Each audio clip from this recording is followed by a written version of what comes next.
All right, now for the reason y'all came out here. I'm going to introduce your headliner. He's a good friend of mine. This is why I have to read from this note.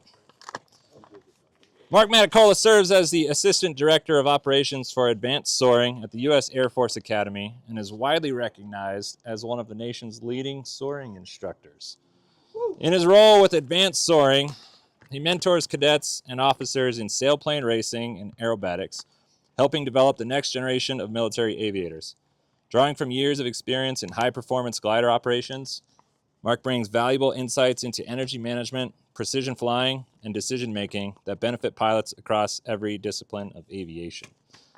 Please give a round of applause for our headliner tonight, Mark Matticola. Thanks a bunch. Thanks for inviting me to be out here. Last time I did one of these, being Air Force, I had no clue what the hell I was getting myself into. And I looked out in the audience and I go, yeah, I'm with a completely different group of people than I thought I was going to be with. So just out of curiosity, I see airport management here. How many of you are glider pilots? 2. Okay. How many of you are powered pilots? Okay. Out of that, let's start with this. How many of you have, let's say, 2,000 hours? How about this? Put your hand up and we'll start dropping hands. So we'll start with everybody. Put your hand up if you're flyers. Okay. All right, 2,000 hours. Less than 2,000 hours, drop your hands. There go my cadets. Less than 3,000 hours, drop your hands. Less than 4,000 hours, drop your hands. 5, 10. What are we up to? 8,000. Jesus. No. Just a lot of glider flights? No, not glider. Combination glider and power. God bless you. How about you guys? 30. It's probably longer than I've been alive. So how about you? 11,000 Hawaiian. Nice, nice. So, well, like I said, thanks. You know, when I do these, it's very humbling because I'm a young pup. I'm old to them, but I'm a young pup when it comes to flying. So it's hard to compare our life to you guys because we're flying 0.3s at a time. So it's a little different game than if I would have chose to go to the other way. So my background, I'm from Jersey City, New Jersey. Born and raised probably about 4 miles from here to the tree line to the World Trade Center. And got lucky enough to get to the Air Force Academy and graduated there in '92, True Blue. And then went off to do space stuff for 3 years. They said they didn't have any room in pilot training. Go find a job. Did space for 3 years as a test director. Went to pilot training. Went off to fly an aircraft. We'll talk about later off the air. And then afterwards, probably about '99, got to the academy. And have not left. I've been some sort of flavor of military member at the academy since '99. So I've been there 26 and a half years. I retired. I got out of the Air Force in 2004. The day I got out, I became a reservist. So we were attached to the squadron to do reserve stuff. In 2006, I became a civil servant, doing the same thing, getting paid twice as much. No idea where that money went. And then in 2020, they kicked me out and said, hey, you're too old, we're retiring, but we're not going to pay you until you're 60. I got to live to 60. So there's that joke now too. And I'm still a civil servant, so I've got to live a couple more years for that, and hopefully I'll get to see a couple of nice retirements at the end. So what do we do? So let me introduce kind of this first before we get into the safety stuff. Any of you familiar with the Air Force Academy? Any of you gone to the Air Force Academy? Besides you. Going to, might not graduate. Okay. So those who aren't familiar, it's a military college, and basically it's a commissioning source to the Air Force, okay, or the Space Force now. And so we have 4,000 cadets we put through. And like I said, it's almost exactly like a college with the exception of the fact that they're always in uniform, they're always doing military duty, they're waking up at 6 o'clock in the morning, they're trying to prepare themselves to be officers in the Air Force. And so there's 1,000 kids per class-ish, so freshmen, sophomores, juniors, seniors, and same things that you see at any other college, sports, extracurriculars, things to make each one of these cadets well-rounded, to give them leadership skills, to give them sports skills, to give them team building skills and stuff like that. We are part of one of those, we'll call them extracurriculars. The flying portion of the airfield is one of the major tenets of the academy. It's not necessarily a sport or an extracurricular. It's actually an active duty squadron, an active duty group that has 4 squadrons under it that support it. So we have X amount of officers that come in every single year, and they support us admin-wise, officer-wise. We have a group commander who's, I think, in the battle wagon right now, and then squadron commanders all in each one of the squadrons. Out of the squadrons, we have a support squadron, we have a jump squadron who jumps smack dab in the middle of our traffic pattern. In the glider traffic pattern, we've got a glider squadron, we've got a T-53, we'll call it a Cirrus, and a T-41, so a Cessna 182, 172 squadron that does introductory to flight training. And we just got rid of a squadron.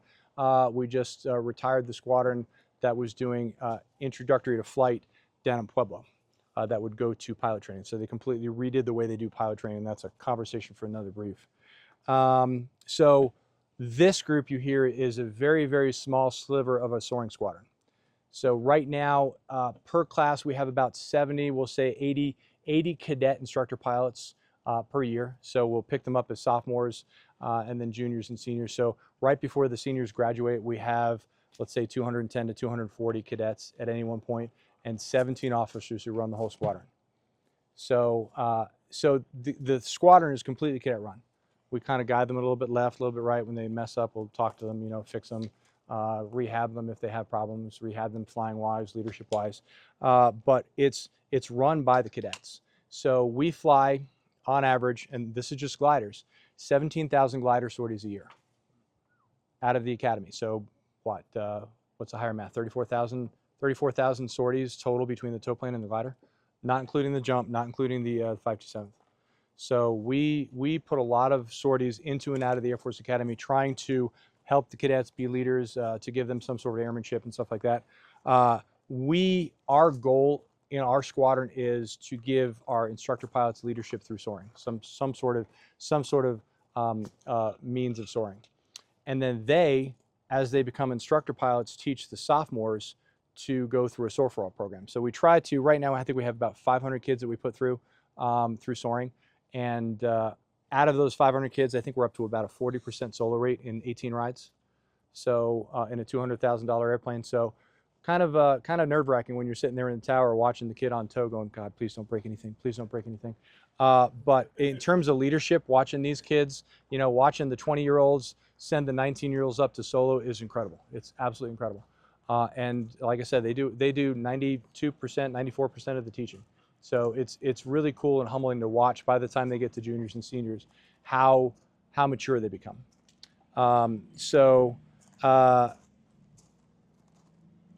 We talked about that. And on top of that, so we like I said, we'll send the kids through a 85, 90 sortie program to become instructor pilots through the fall and spring.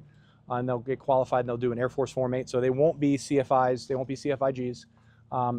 They only know how to teach around the flagpole. So God forbid you ask them a FAR question, their head will explode. But these kids are a little bit different. They're still not that smart, but I love them.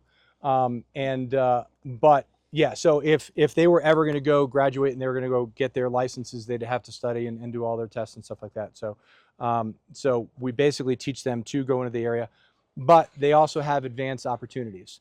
They can be aerobatic. I have an aerobatic team. That's the other 5% of the squadron. So 5% is the sailplane racing team, 5% is the aerobatic team. And then out of that, the other 90% are all the instructor pilots.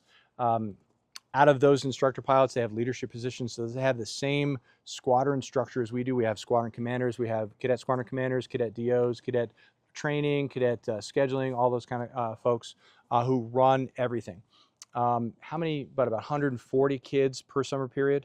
We have 3 summer periods during the summer, about 140 kids that we'll put through in 3 weeks through solo.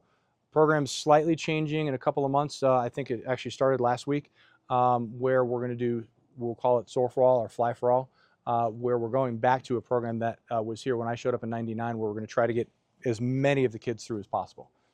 But that's going to change the focus from solo to exposure, to expose them to 9, 10 sorties each, and then at the end of it, maybe get an aerobatic flight or 2 upside down, you know, and try to basically the goal for them is to sink our teeth into them and say, hey, you really, you like this stuff, don't you? You really want to become pilots. You want to become pilots for the Air Force? That'd be great, So that's kind of like, hey, how do we motivate them? How do we motivate them to careers in flying?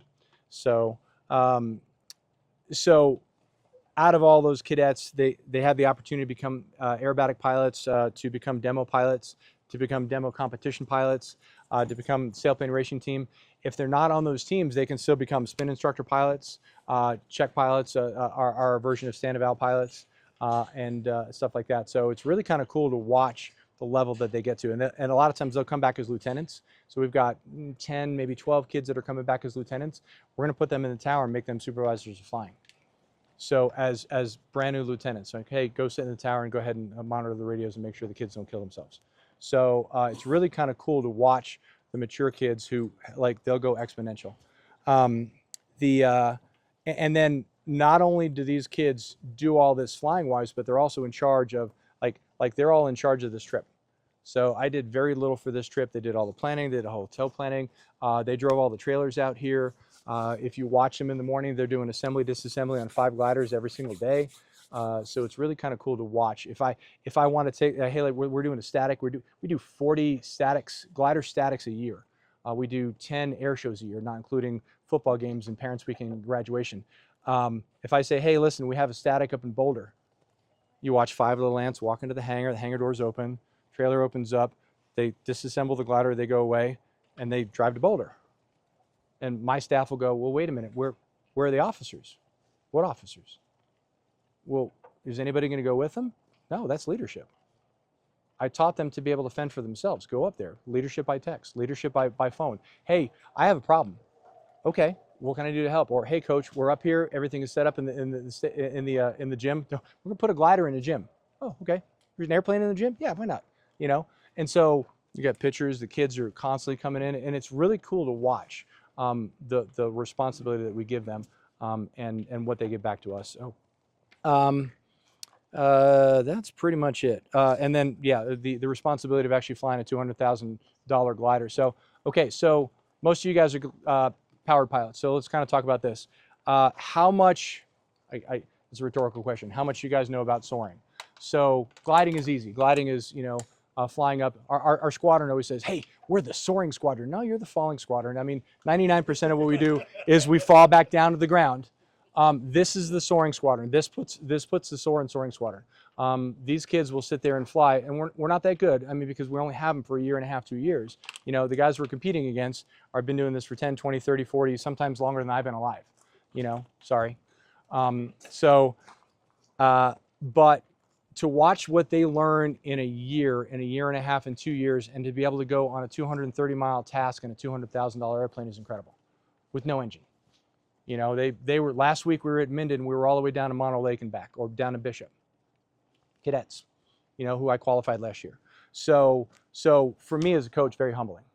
Scary as hell, but very humbling to watch that, because they learn so fast. And that's kind of cool.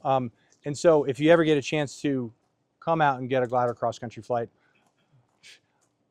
I came from my heavy aircraft, my random heavy aircraft, and not having throttles there and being 2 mountain ranges away from home at 5 o'clock in the afternoon, going, well, how the hell am I getting back?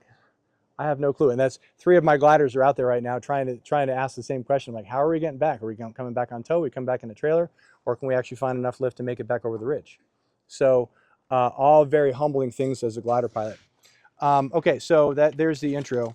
Let's talk about this. So, and again, I feel weird for bringing this up, but how many of you, so let's talk about this. In the glider world, what do? We wind up going to the Gliderport from April to October, depending on where we are. How much snow do you guys have up here every year? And how many runways are closed for glider traffic, and stuff like that for months, right? The club is closed for months. So a lot of glider clubs don't have the ability to remove snow. So what happens? You guys lose proficiency. So you come out and you glide, and these guys will sit there and they'll take off and they'll go fly a 5-hour flight. and then forget how to land because they haven't done landings and takeoffs in such a long time. Like, oh, okay, I'm going to put my plane together. I just had my annual done on it. I'm going to go fly. Well, how do you stay proficient if you don't fly patterns? Same thing for those of you who own airplanes, for those of you who rent planes, for those of you who are sharing airplanes with your buddy. How do you stay proficient? Unfortunately, with gas prices, you got to spend the money to go get proficient. Or follow me on this. Do you have access to a simulator? Do you have access to some sort of simulator? For those of you guys with 100,000 hours, is it really that much of an issue? I've got a friend of mine who's flying an airplane out here, and he's like, I haven't read the flight manual of this. Airplanes are airplanes. They're all the same. I'm like, got it. Tail draggers are the same. Nose wheel steers are the same. Some planes aren't.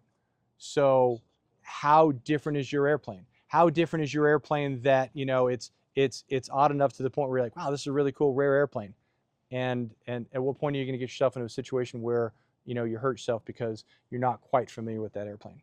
We have the experience, and all of a sudden now we're flying an airplane and we get ourselves in a situation where we're like, ooh. We had a good friend of ours, one of our tow pilots, and this is going a little bit off kilter.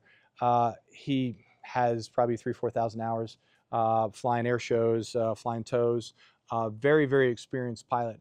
And he goes out to Meadow Lake in Colorado, and he gets in an airplane and he's flying with just some kid and winds up in a nose-high stall and winds up in an inadvertent spin, a flat spin, 42-turn flat spin that was videoed.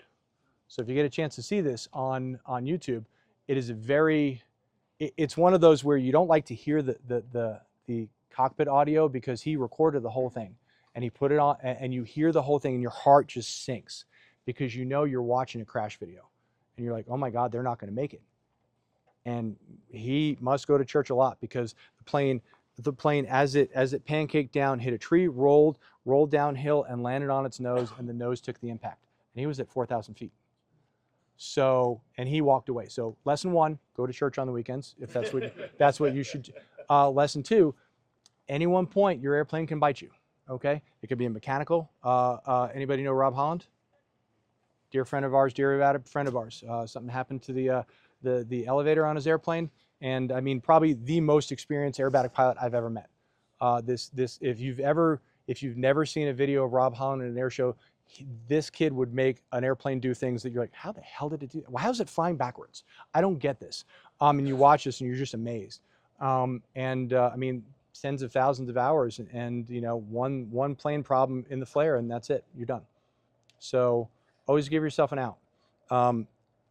Try to reduce your risk by giving yourself an up. And again, as we get older, what happens? I've gone to the gym every single day. I'm young, right? Yeah. Okay. That's cute for these kids. And when you get older, you have bills, you have family, you have house to take care of. Hey, who the hell is going to work on the yard? Hey, I got to work on my car with my dad. I got to go fishing. And so different priorities take effect.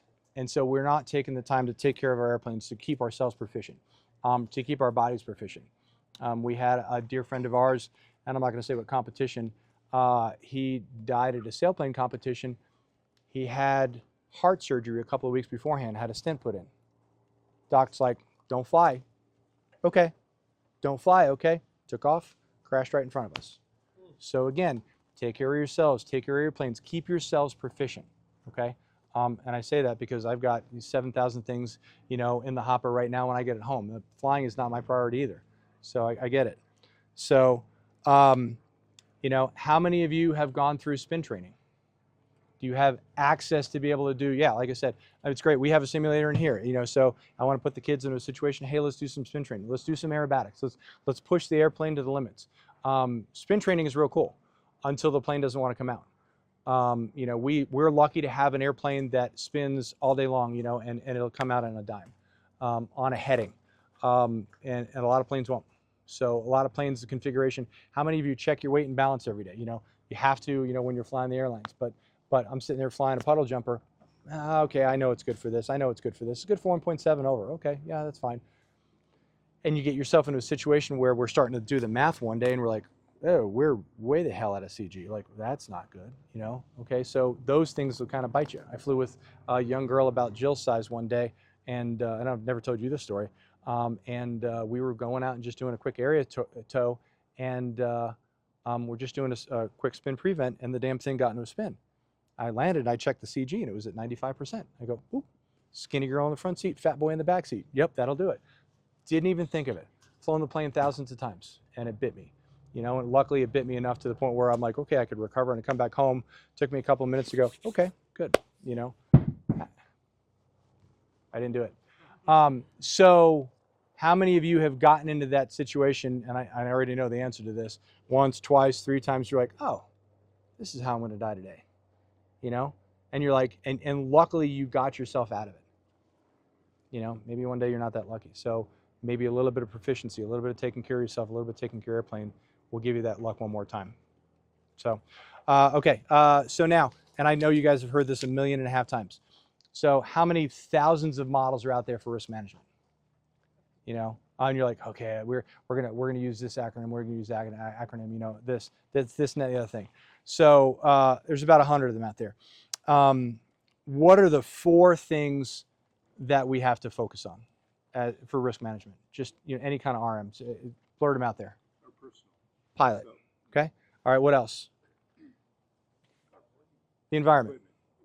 Yeah, the equipment. Equipment's one. The environment's the other. Okay. And what's the last one? External pressures. Do I have to get home? Do I have to fly through a thunderstorm? Do I have to get home for my kids' recital? Do I have to get home because I'm closing on a house?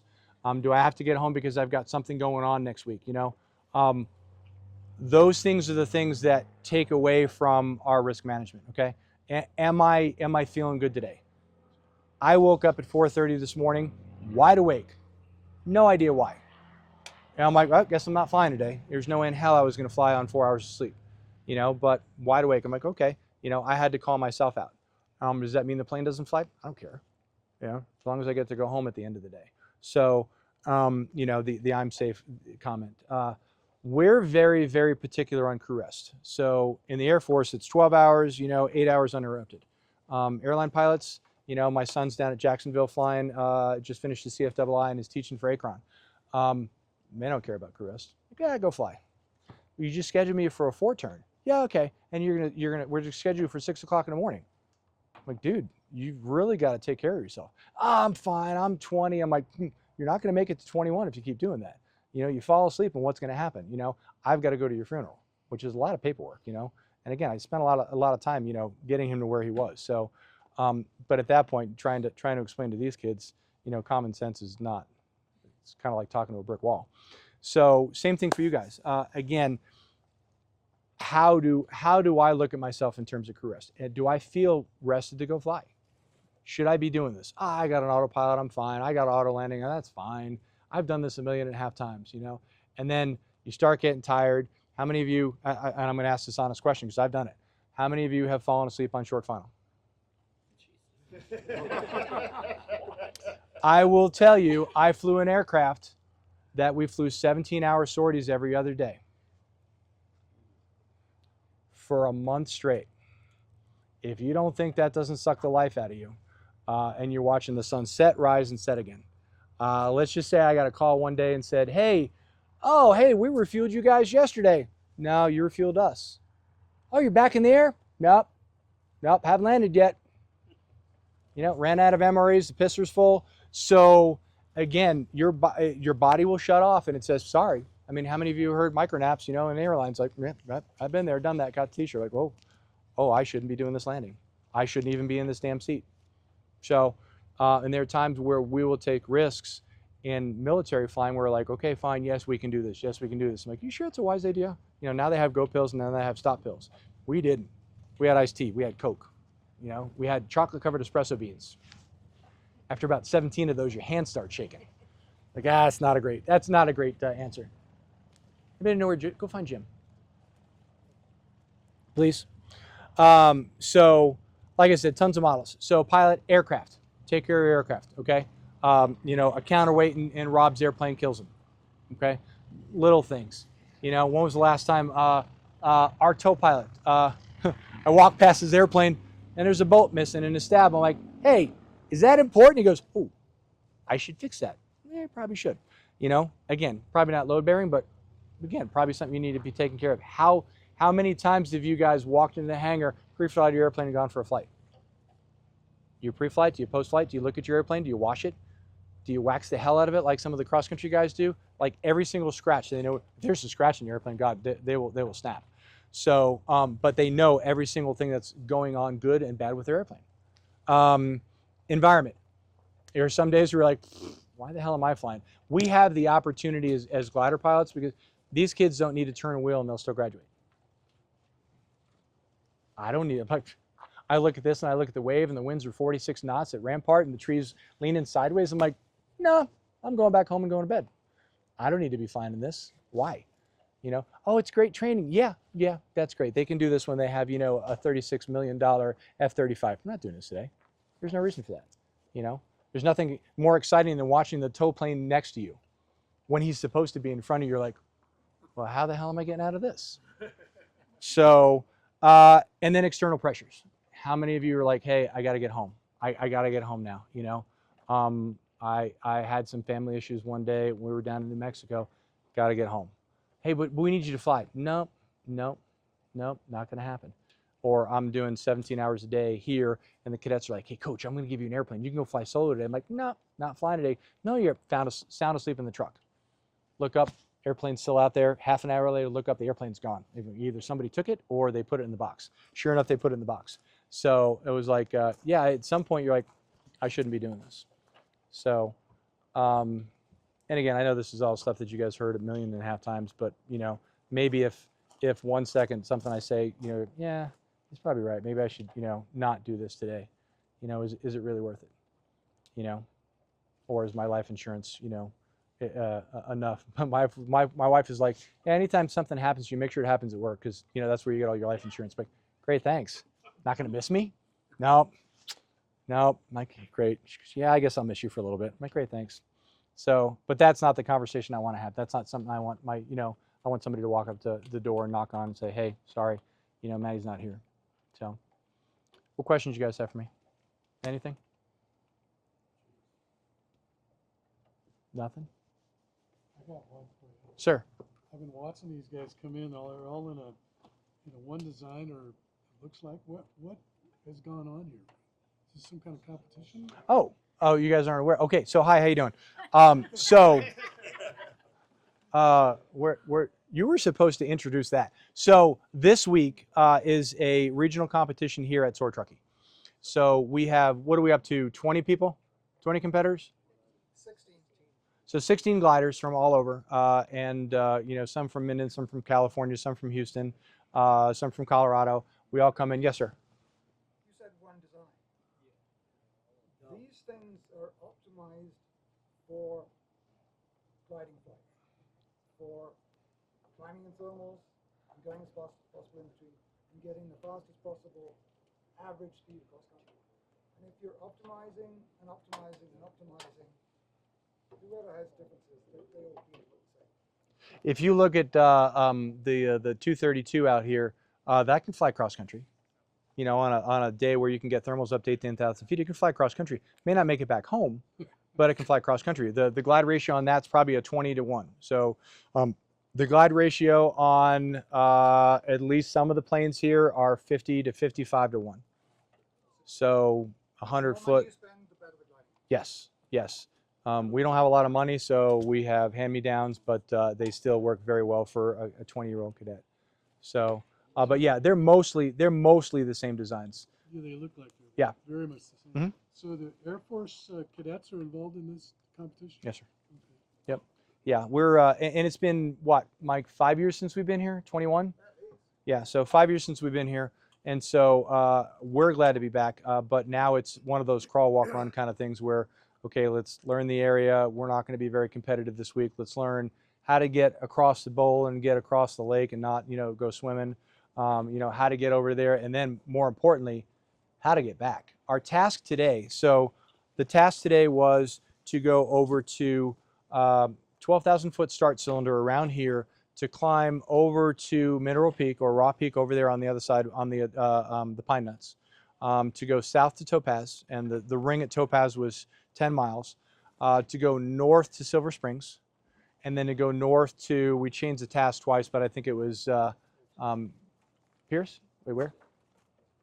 Air sailing, but what was north of air sailing? Flanagan Drive. Flanagan, there you Flanagan So and then back home. everybody gets discounted. Yeah, so it's a task sheet and tells you basically where you can go and where you can't go. And so the goal for a competition flight is to fly as fast as you can over the required distance. So Mike will say, Mike is the contest director, Mike Mayo, and basically he'll say, all right, fine, we're going to come up with a task committee, and we're going to fly a 3-hour task today. 2.5 hour, 3-hour task, 2 hour, depending on which one you want to pick. And so, so the goal is to fly as much distance as you can in that time, As fast as possible. as fast as possible. So And your you average. started from here too. We started from here too, yes. So the big boys who've been doing this for decades made it back. Our guys, not so lucky. They're going to make it back under tow. They're coming back over the ridge from Carson City here in a couple minutes.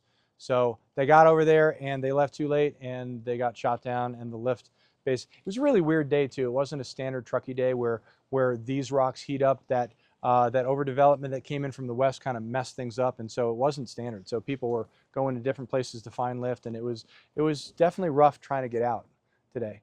So and then once you got out, then it was local. You know, the locals who knew what everything was going to do kind of expounded on that and said, okay, fine, you know, I can do this. Our guys are just still trying to figure out the area. So, but yes, sir. So when you're in flight, do you do any software looking at the prediction of what the thermals are going to be? You do a lot of the mission prep in the morning. So Right. I started at 6 o'clock this morning, spent about a half an hour going through about 12 web pages. We have a web page that somebody in New Zealand who built SkySight. Yeah, Matthew's got our Yeah. SkySight. Yeah, so you guys use Yeah, SkySight. we use Do SkySight. you use Yeah. it in flight as well? We can. Yeah. Okay. Yeah. It's not banned. I was just curious. No, but if there are gliders that have Starlink, and so you can actually pull it up in flight and actually see what the weather's doing and the clouds are This doing. was started by the meteorologists modeling the weather systems. Right. But there was a meteorologist over at Santa Cruz who got keen on gliders, and then he applied all his meteorology skills to modeling what the thermals are going to do all day, and gave us a variety of tools that other people have picked on doing the same thing, and it's been evolving like crazy. So now, if it's not going to be great, nobody shows up. Yeah, I think what It used we've to be that learned. people would show up to see how it is, and they go flying, and well, they land back. We had an older software that we used that was called Cross Country Skies that worked for a while, and then SkySight just took over and went wildfire in the last 5 years. So we live by it. And then a lot of the glider pilots will use PureTrack to kind of keep track of where everybody is too. So that seems to be the best tracking software. And as the cell phone system and everything has improved, people are able to get information in flight. Yeah. Get Or Starlink. Yeah. weather situation, and yeah, all those things, get weather situation ahead and behind in flight. But And back in not the old everybody days, does that. when you were flying a 126 and you didn't have anything, it was just, you know, stick and rudder skills. You know, and a little book that said, okay, find topaz. Okay, point your 35 millimeter camera to that side of topaz. Take picture. Yes, I proved I was here. And then have hopefully you get navigation home. Skills. You have navigation skills that the Polynesians used to use in the ocean, which is various body parts assessing angles. So, you know, you might do 4 fingers below the horizon is where you can get to on your glide. You have to find a thermal before that, or if you spend a whole bunch more money, it's 2 fingers. Yeah, I mean, it's nice to have GPS because you can even back up with mental math. I'm 5 miles away at 300 feet per nautical mile. I need to be at 1,500 feet, you know, on top of the pattern. That's easy. You know, when you go down to Hobbs, New Mexico, or not Hobbs, Moriarty, and they're doing GPS testing, and you have nothing, you're like, oh, well, I guess I'm using my map today. So that's always kind of fun. What other questions you guys have? It does if you have the money for the right, yes. Just like We everything else in we have aviation, yet to it's figure out that the Air Force is very protective of what we can and what we can't buy. So yeah, so we're not allowed to buy that for us. So what other questions, sir? Yeah, so regional competitions are normally a week long. This is Region 11, right? Right, Mike? So Region 11, the Soaring Society is broken up into different regions. We just came from Region 9 in Hobbs, New Mexico. We're in Region 9 in Colorado, so they kind of break them up by states. The regional contests are normally 5 to 7 days-ish with 2 practice days at the front. and then sometimes a weather day, a planned weather day. The national competitions are about 11 days, so those are the ones that hurt. We're lucky enough to be able to alternate our crews every other day, whereas if you own your own glider and you want to go fly, you're going to fly every day, and you're like, oh God, I've flown 5 days straight. Now, when you get to the level of the guys here who have been flying, it's a 3-hour flight. You leave the airplane out. You don't have to expend as much energy as my cadets are doing, where they're taking the planes apart, putting them together, taking the planes apart and together, flying 5-6 hours, and trying to struggle to get back home again. So that takes a lot out of us, even though we're young. That hurts. Whereas the guys, even 11 days though, a lot of our friends who are flying 11 days are like, I'm going to take a rest day today. Well, why are you going to take a rest day? You're competitive. I'm like, yeah, I want to make it to the end of the competition. I'm 75 years old. I'd like to live to the end of competition, because at the end of the day, you know what?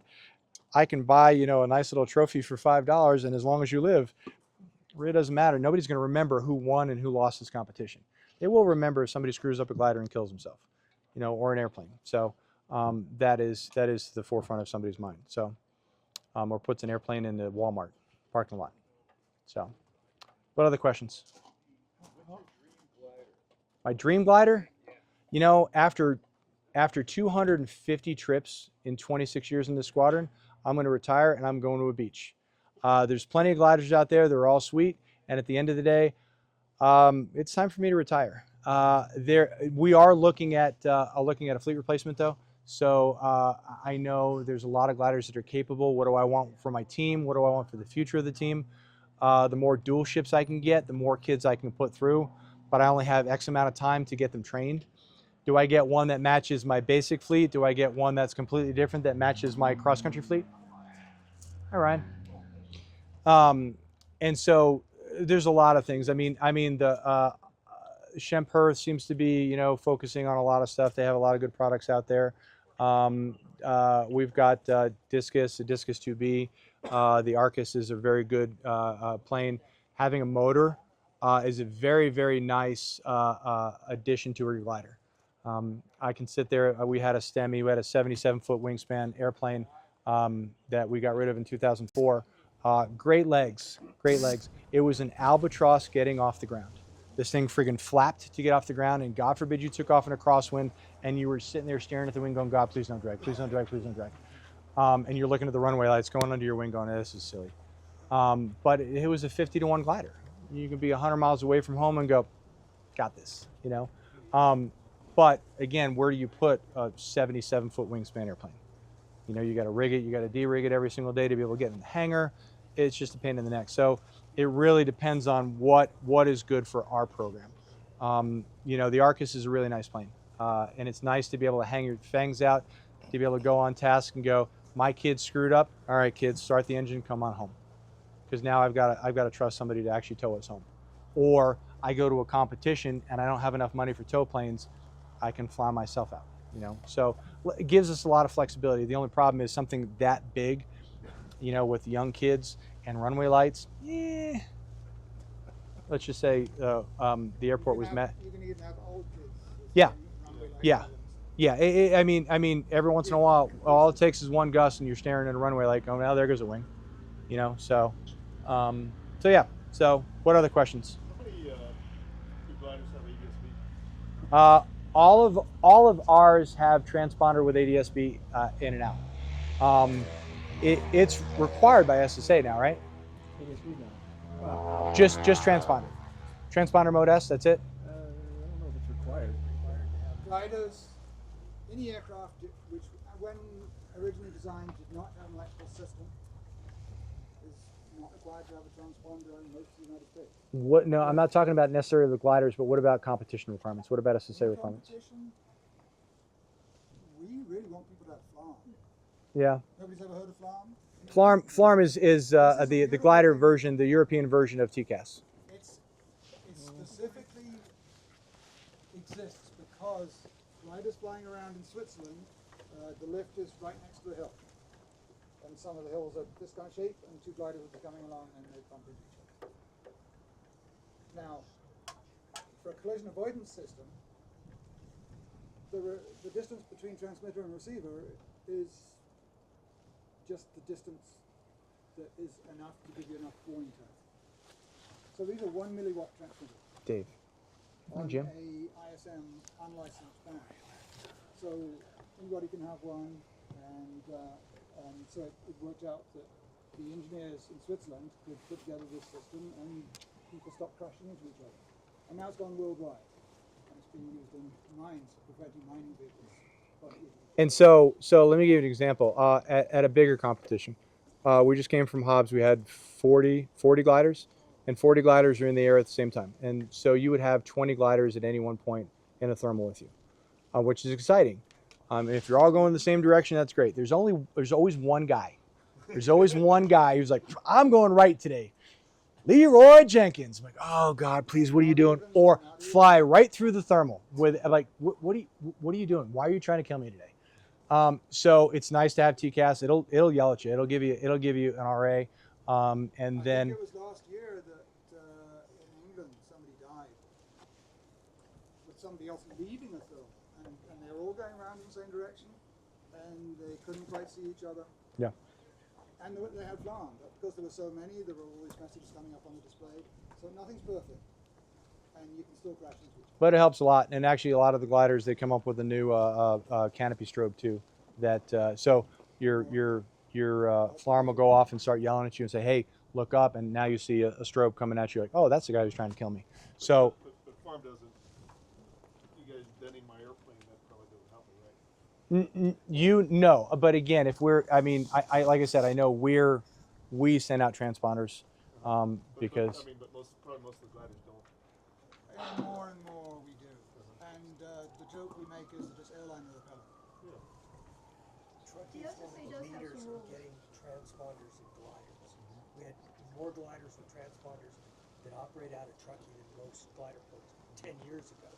Now it's almost 100%. So we had in this area we had a green. I don't see him. Don't worry about it. We're good on time. We're good on time. Save him for the clinic.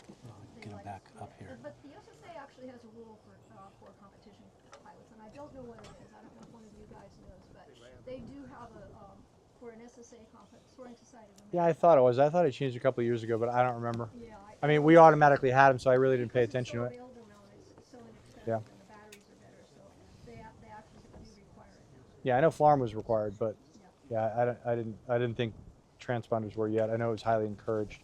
So, what other questions you got? How often do you land off airport? Us or everybody else?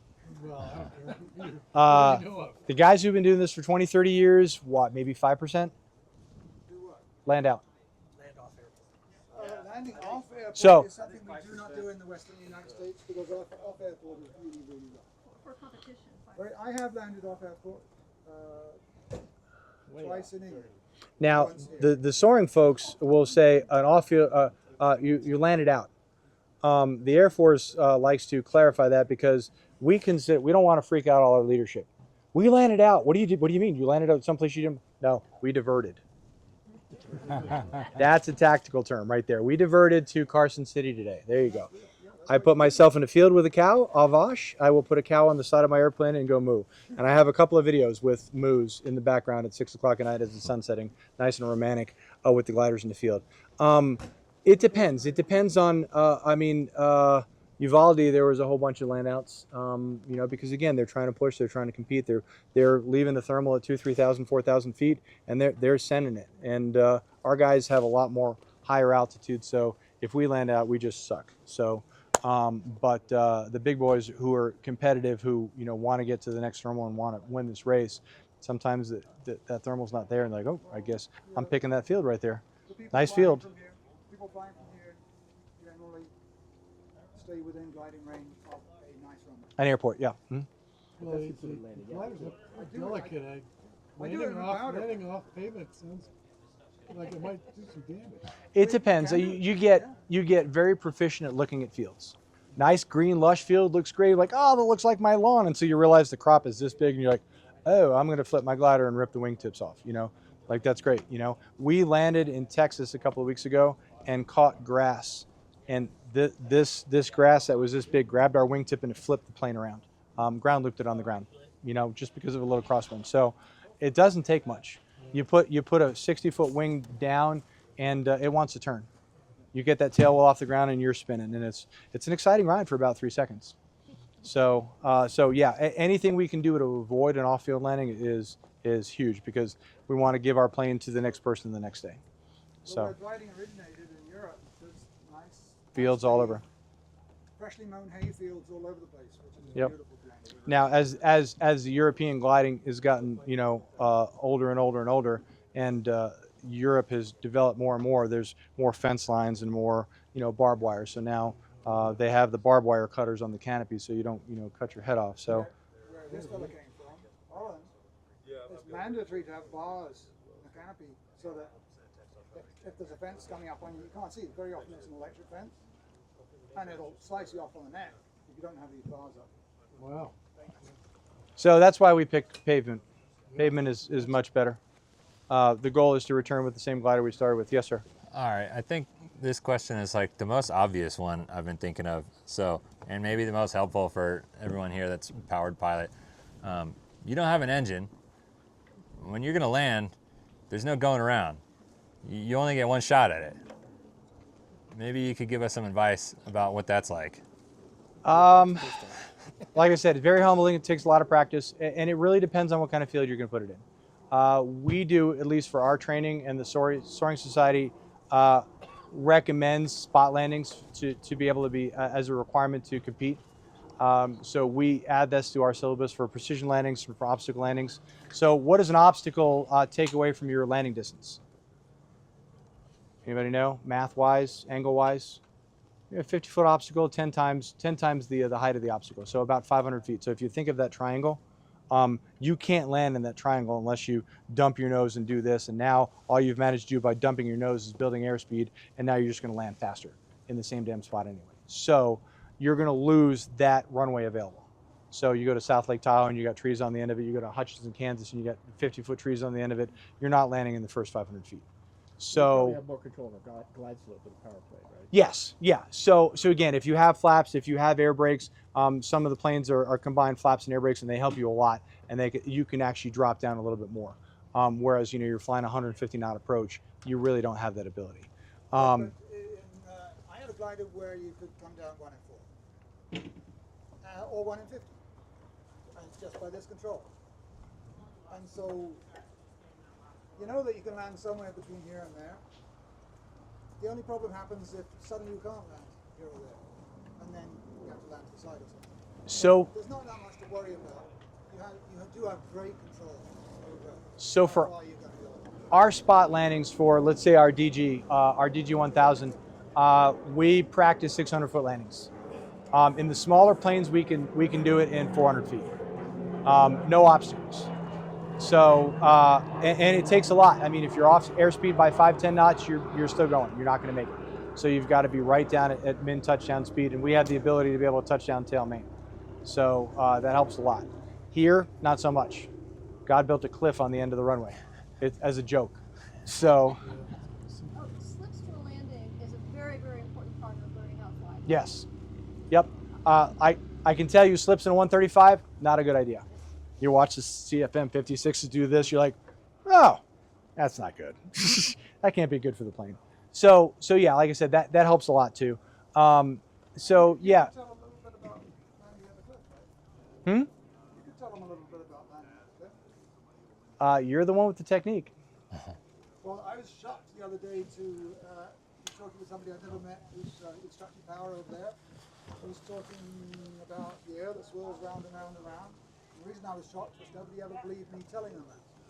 But here, instead of turbulence like that, we have turbulence like this, and you're flying along on a nice approach slope to the numbers here, and your airspeed can disappear 20 knots suddenly.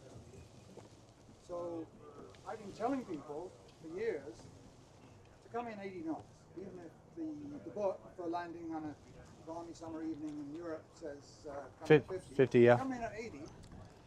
I'm pointed at the top of the cliff. You're going to turn that airspeed into flying along horizontally. But by going at 80 knots, if that 20 knots disappears, you don't care. You just go fly straight through it. Doesn't matter. And you're going to get to the runway where it really doesn't matter anymore. It's not going to dump you on the cliff. And you're going to have a pretty easy time getting from the cliff to where you'd like to stop.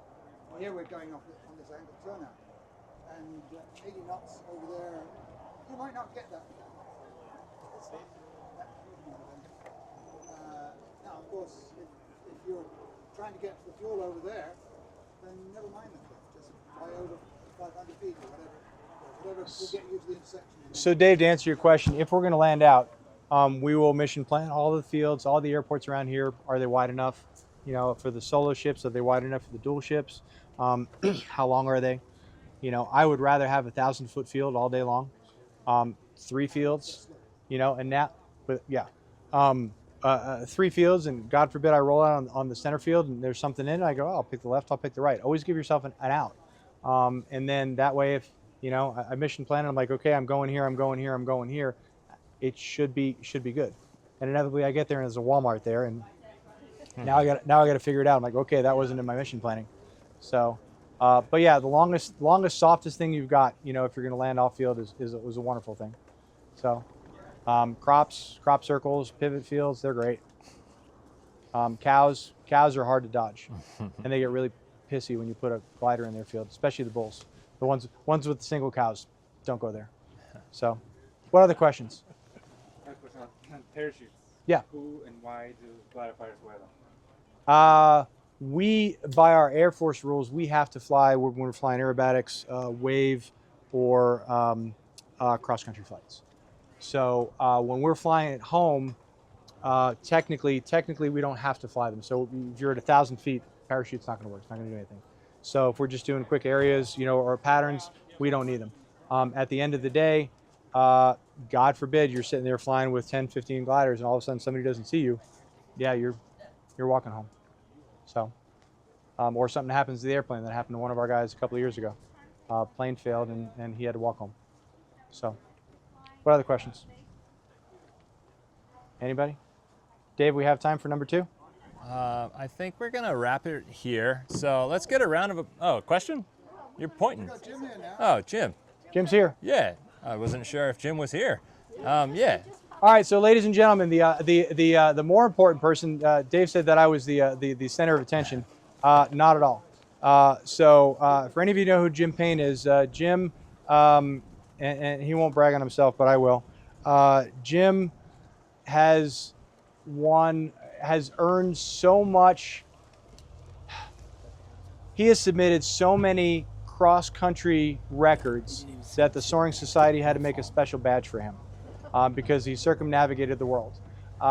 Jim has multiple, 17 now, world records, 9-time Soaring Society of America online champion. And just for a sake of argument, just to give you a hint of, that's normally ranked by the top 5 flights that you've had a year. And so there were 4 or 5 years where you had 1,300 kilometer, 1,400, 1,700 kilometer flight, you know, just a couple of short flights. And then a couple of 10 years ago now, we 10 years now for the Perlin? Yes. Jim had the dubious honor to work with Airbus and take a pressurized glider up to 76,000 feet. So he holds the altitude record in a glider. So, with no further ado, Mr. Jim Payne. Thanks, Matty. Sir. So I was asked to talk a little bit about setting records in gliding. I actually have a PowerPoint. You got it. Put this on. Oh. This is a recording or a microphone? Yeah, we're recording for. Okay. So, probably the hardest thing about a glider record these days is that over the years, world records have gotten so high, it's really difficult to figure out how you're going to break one. You know, for instance, this Perlin project, the world altitude record for gliders has evolved over the years. And in the 60s, Paul Bickle down at Edwards Air Force Base set the world record of about 42,600 and some feet. an unpressurized glider just using an oxygen mask like he was flying in his T6 or something like that. And then that record lasted for about 30 years. And then a gentleman named Bob Harris got to 49,000 feet pressure breathing. So the challenge there is the water vapor pressure in your lungs is about equal to the outside pressure. So there's no pressure left over for oxygen. So I don't know how he did it without passing out. But anyway, he got credit for going to 49,009 feet. So what do you do now to break that record? Well, you need to have pressurization.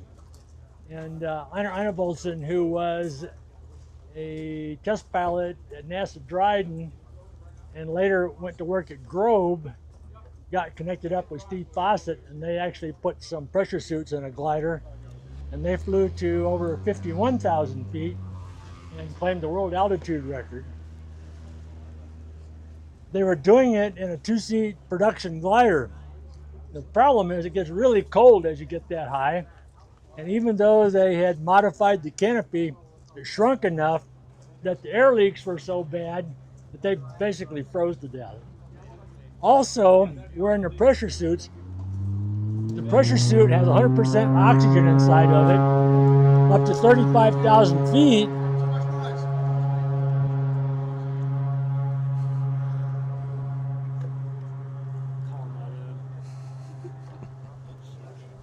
So at 35,000 feet, if you're breathing 100% oxygen, you're getting the same partial pressure of oxygen as you get at sea level, just breathing normal air. So the pressure suit doesn't give you any pressure until you get to 35,000 feet. Then above 35,000 feet, it adds air to the pressure suit to keep the pressure inside the same as 35,000 feet. So that to your body, you're getting the same oxygen as you get at sea level, even if you might be at 50,000 feet. But the trouble with a pressure suit is, as you get to 50,000 feet, you've got a couple PSI pressure inside, and it becomes rather stiff. And it's really difficult to operate the controls and stuff. So on the way down, Steve and Einar decided that they'd build a pressurized sailplane so they didn't need pressure suits. And so they ended up planning the Perlin 2. Unfortunately, Steve Fawcett was lost in his aircraft mishap. The program languished for a few years, and then Einar found a couple sponsors, Dennis Tito, and later Airbus, and we built a two-seat sailplane, which weighed almost 2,000 pounds. It's built to spacecraft standard, so it's really a spacecraft with wings. The wings were 84 feet long, and the whole thing we pressurized with scuba air. So basically the cabin was sealed as well as we could seal it. You still had minor leaks, but we had a big scuba bottle, and as the air leaked out, we just added air. And with that sailplane, I claimed 4 world records, like 54,000 feet, 62,000 feet, about 67. And then the final one that Matty mentioned was 76,124 feet. The glider is actually designed to go to 90,000 feet, but we've tried 2 more trips to Argentina to try that again, and the weather hasn't cooperated, so we've decided we're going to retire the Perlin 2, and it might end up in the Smithsonian. But that was a lot of work. Is it in Minden right now? It's at Minden right now in the trailer, yes. Yeah, so if you ever visit Minden and we're around, we're happy to open the trailer up so you can see it. But it's kind of interesting. There's some little subtle design things you wouldn't think about. The fuselage is perfectly round. Most gliders, the fuselage is kind of egg-shaped because you need headroom. Well, the engineer says, you know what? If we're going to pressurize this thing, the pressurization is going to make it round. So we might as well start out round. That way it can be lighter. If you look at the windows are like the windows that were in the spaceship thing that Burt Rutan built. And that's just ovals, and that's done to reduce the stresses in the corner, kind of like portholes on a ship. And the Perlin actually has 2 round windows here, and you can't see out the middle. which makes it a piloting challenge. You're doing this to look around, and on tow, you actually can't see the fuselage of the tow plane. You're just flying off the wings.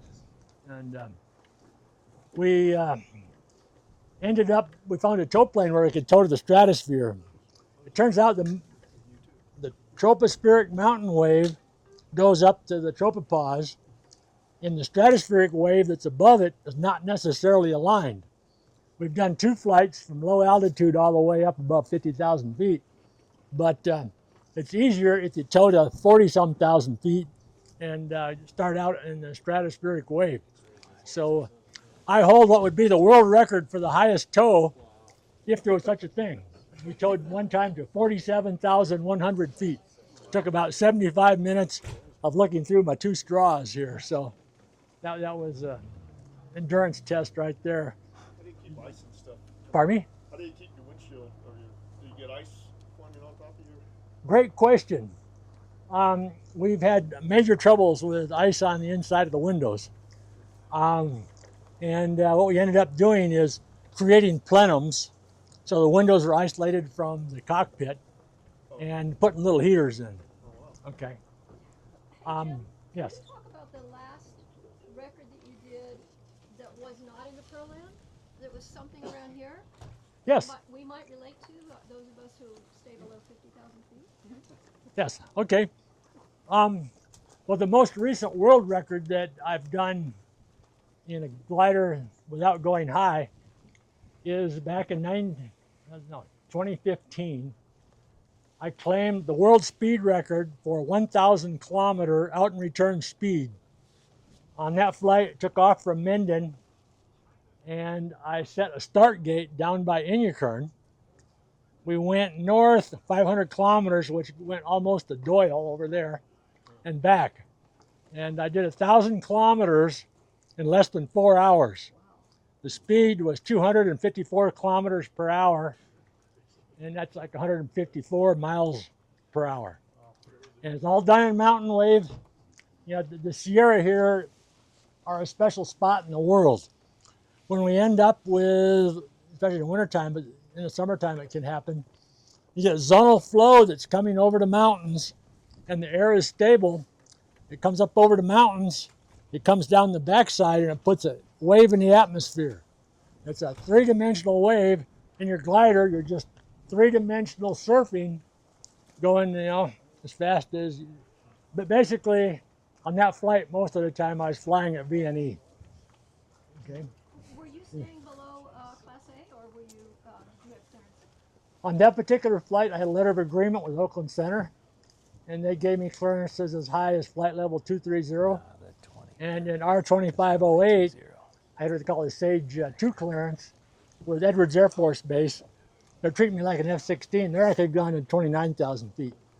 And you really don't need to be that high to go fast, but it's nice to be that high because every once in a while there are gaps in the wave, and you might lose altitude as you go along. You know, typically in a good wave around here, you'll see climbs more than 1,000 feet per minute in the atmosphere.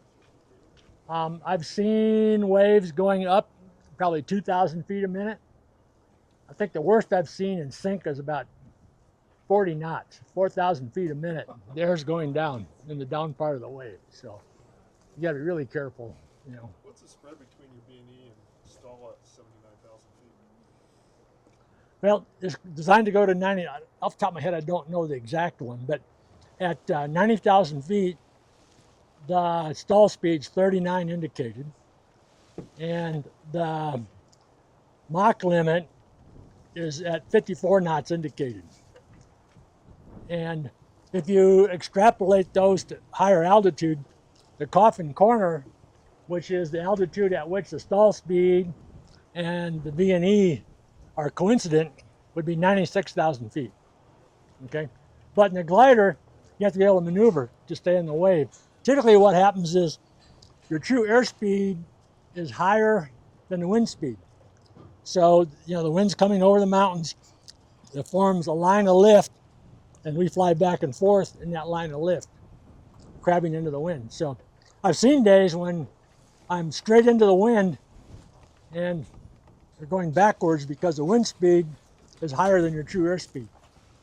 The day I got to 76,000 feet, the wind speed was 160 knots, and the true airspeed was like 220.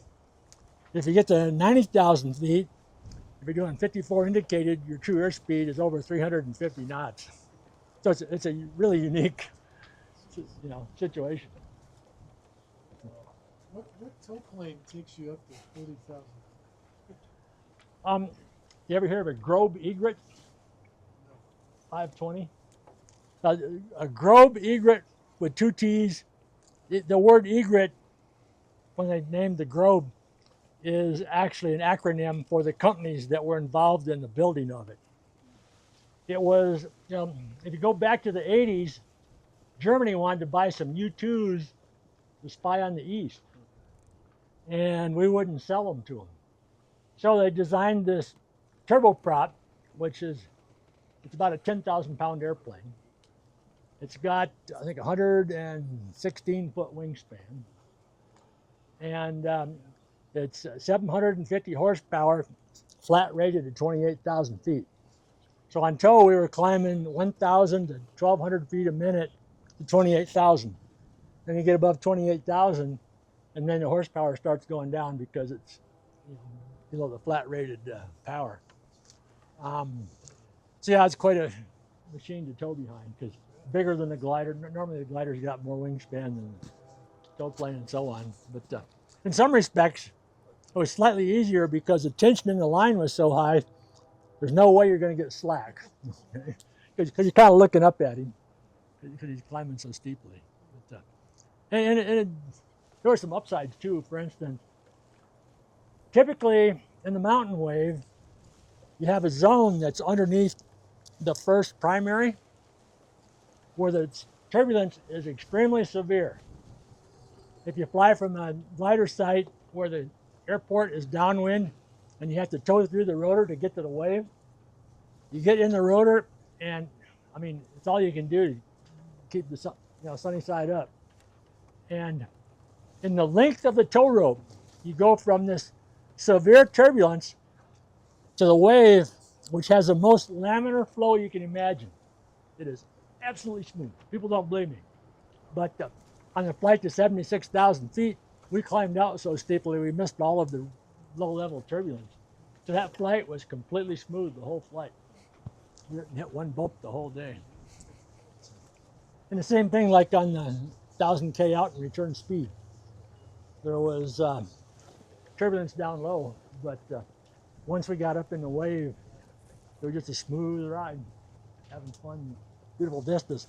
And actually on that flight, I did 3 laps. So in the end, I had a total of 1,815 miles that I flew in 12 and a half hours. But it's amazing, I've flown cross country in Argentina where the period of daylight is longer. My longest flight there is 15.6 hours in a glider, basically from sun up to sundown in wave. Let's see. My furthest distance, my fastest speed. I actually hold the 300 kilometer out and return US speed record, which is not a category for world, but that was done in less than an hour. So like 305 kilometers per hour for an hour. How much time do you have in the glider? Around probably about 7,400 hours. Yeah, I started flying at the Air Force Academy when I was a cadet back in 1971. So that's why I'm here. I'm helping the Air Force. I kind of owe them. They planted the seed, and they have a fantastic program. Unfortunately, by the time they get their cadets to the point where they have enough experience to be good, they graduate. Then they go off and fly F-35s or something like that. So, Miss Carol. Jim, do you have a favorite Perland story? A favorite Perland story. Or maybe a favorite, record story? What's your favorite story to tell about flight, a fantastic flight? You've had so many. Oh, that's a tough one. Jackie? What do you think?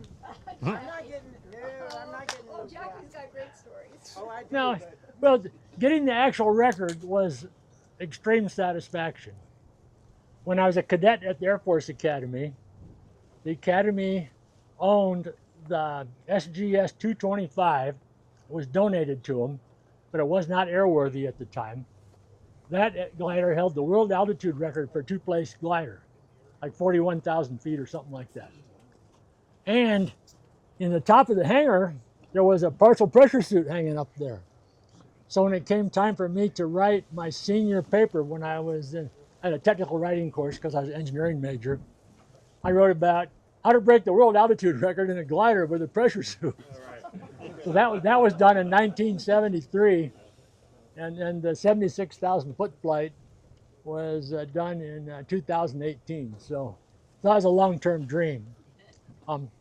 Along the way, I went to test pilot school, class 82B, and I flew the F-16XL for a couple of years. And then one thing that always happens if you're good, you get plowed back to be an instructor at test pilot school. And at that time, the test pilot school had a Grobe 103 that we put borrowed hardware in to try to break the world altitude record with pressure suits. So we borrowed a pressure suit from the SR-71. We had a bailout bottle system from the X-15, a turn needle out of F-4. We had a liquid oxygen system out of an F-16, and then we had an oxygen gauge out of a T-38, and we had a bio-civilian transponder, and so on. And we put it all in this Grobe, and I flew it to 42,200. And at 42,200, which was the tropopause, there was turbulence. And the sounding from the day showed that the winds above 42,000 really died off. And as a result of that and other high altitude flights and gliders, we decided that the tropopause was the absolute limit for a glider altitude record. But Einar Einevoldsen, when he was in Germany, saw a graphic of a LiDAR that the DLR had taken in Scandinavia. And it showed mountain wave at like 57,000 feet or so. He did some research and discovered that in the polar regions in the wintertime, the winds in the stratosphere by July or so tend to be strong enough to propagate wave in the stratosphere. So all of these flights that we did were done in Argentina, far enough south so that in that time frame, the polar night jet was working, and we had mountain wave up in the stratosphere. You could do the same thing in the northern hemisphere. One beauty of Argentina is it's downwind of the Pacific. So at El Calafate, where we did these records, the weather when we were there normally would oscillate between about 25 Fahrenheit and 40. If you go to the same latitude in the northern hemisphere, it's, in Norway or someplace like that, it's probably minus 40 or so. So it's much more benign for the ground ops in the south.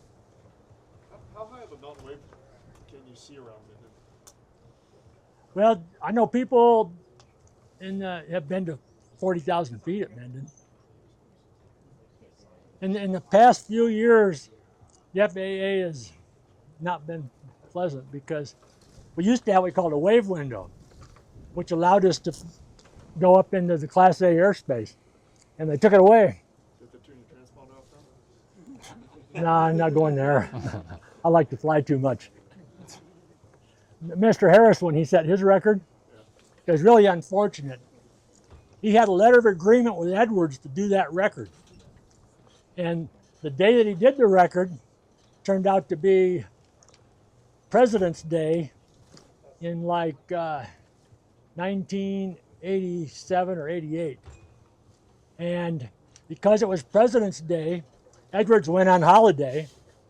And when he went to try to go up, LA Center said, "You don't have an agreement with us, it's with Edwards, airspace denied." Well, Mr. Harris had been working on this record for about 10 years. And he realized that an opportunity like that only comes every 2 or 3 years. So he went and did the record, and then they took certificate action on him, and he suffered the consequences. But you know, it was unfortunate because he'd done all that work, and he actually had a agreement, but it was a wrong agency.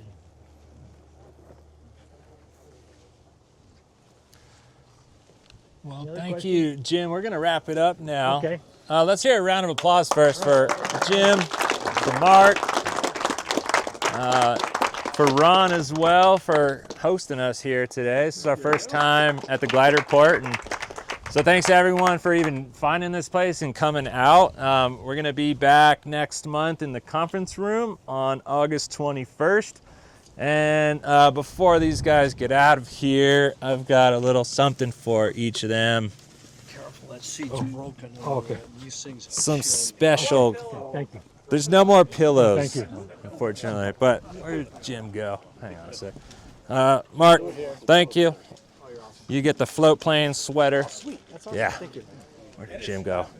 And the special guest appearance by All right. Ms. Payne. Thank you. These oh, guys will this still is be great. here This is great. hanging out if you guys want to Thank corner you. them. I Thank heard you. there's a keg back there if you really want to get some good stories. So that's it for tonight. We'll see you guys next month.